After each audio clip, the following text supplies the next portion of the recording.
Olá, boa tarde. Você acompanha agora notícias do Brasil e do mundo desta segunda-feira. E olha só, a tragédia do Ninho do Urubu, no Rio de Janeiro, completa 2 anos sem muitos esclarecimentos. O alojamento da base do Flamengo vitimou 10 jovens jogadores. Em 8 de fevereiro de 2019, um incêndio no Ninho do Urubu provocou a morte de 10 meninos que dormiam no alojamento e outros 3 ficaram feridos. Naquela noite, 26 meninos das categorias de base do Flamengo estavam descansando no CT do clube em Vargem Grande, zona oeste da capital.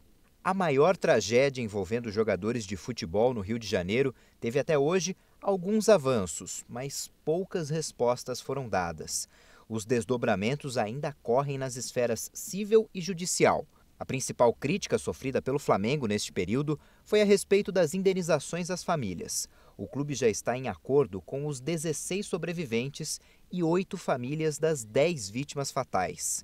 No começo do ano, o Ministério Público do Rio denunciou o ex-presidente do Flamengo, Eduardo Bandeira de Mello, e outras 10 pessoas pelo crime de incêndio culposo qualificado. A denúncia foi aceita pelo Tribunal de Justiça do Estado no dia 20 de janeiro. E mudando de assunto, o Detran começou a enviar 740 mil multas registradas durante a pandemia. E atenção, o envio das notificações de infrações cometidas em 2020 vai até setembro deste ano.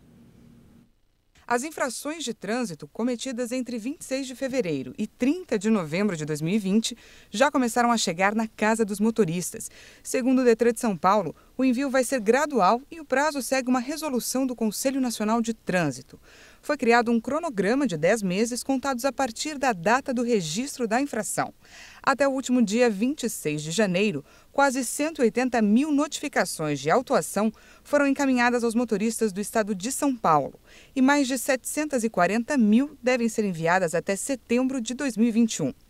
O motorista não precisa se deslocar até uma unidade do Detran ou poupa-tempo para buscar informações, pois as notificações vão ser enviadas de acordo com o cronograma.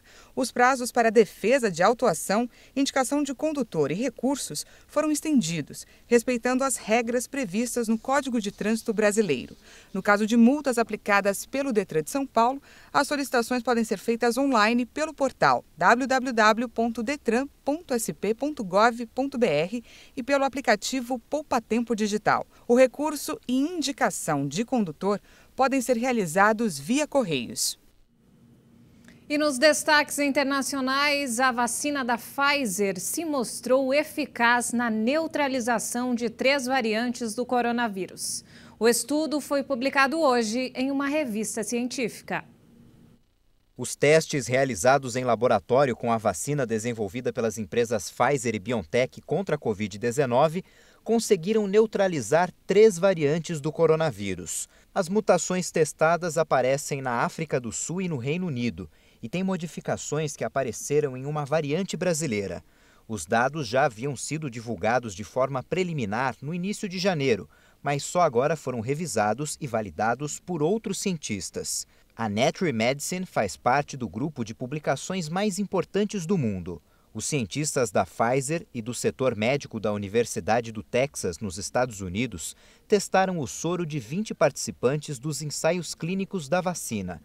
Eles já haviam recebido as 2 doses do imunizante e já tinham criado anticorpos contra o coronavírus.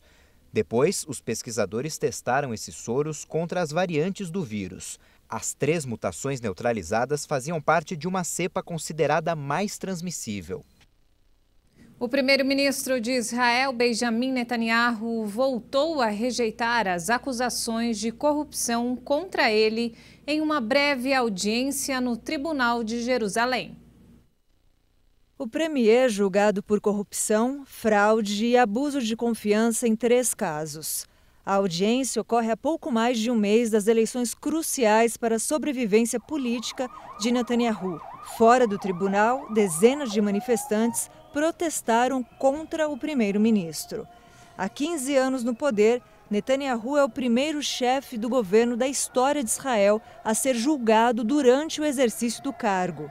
A retomada do julgamento foi viabilizada pela flexibilização das restrições pelo coronavírus. A audiência estava marcada inicialmente para janeiro.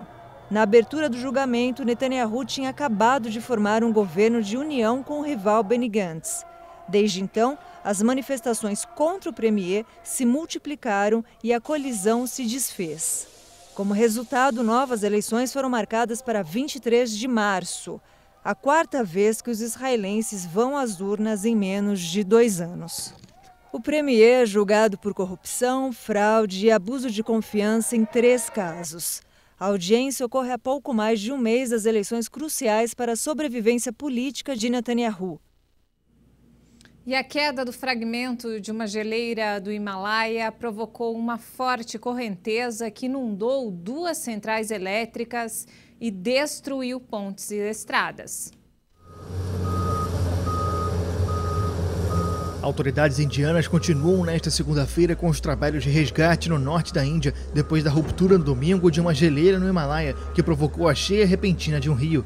Pelo menos 200 pessoas continuam desaparecidas e já foram confirmadas quase 20 mortes, número que pode aumentar. Muitas pessoas ficaram presas nas 2 centrais de energia elétrica localizadas na represa Ritikanga. Estávamos trabalhando na coroa do túnel quando ouvimos gritos falando para sairmos. Não sabíamos o que estava acontecendo. Começamos a correr para a saída quando a força da água jorrou pela boca do túnel. Alguns trabalhadores ficaram bloqueados em 2 túneis obstruídos pela correnteza de água, lama e pedras provocada pela ruptura da geleira. A correnteza devastou o vale do rio do Aliganga, destruindo tudo que encontrava na passagem. Autoridades declararam que a tragédia era imprevisível e que se tivesse acontecido à tarde, depois do horário de trabalho, a situação não seria tão grave. Os vilarejos nas montanhas que cercam o rio foram evacuados e o maior risco de inundação foi superado. 14 geleiras estão sobre o rio no Parque Nacional Nanda Devi. O local é objeto de estudos científicos por causa da crescente preocupação a respeito da mudança climática e do desmatamento. E mudando de assunto, pelo menos 24 pessoas morreram e 10 ficaram feridas em uma fábrica têxtil ilegal localizada no porão de uma casa em Tanger, no Marrocos. O local ficou inundado devido às fortes chuvas que atingem o país após meses.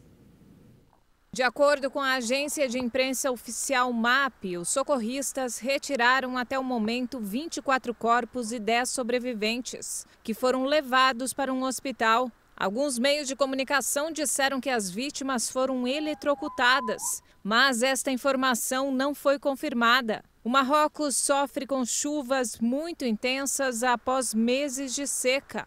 É comum que o aumento súbito de rios, somado a um sistema de evacuação de água bastante precário, provoque inundações com vítimas. No início do ano, várias casas desabaram devido às chuvas em Casablanca, capital econômica do país, e 4 pessoas morreram. Em 2014, 50 pessoas morreram em decorrência de inundações no Marrocos.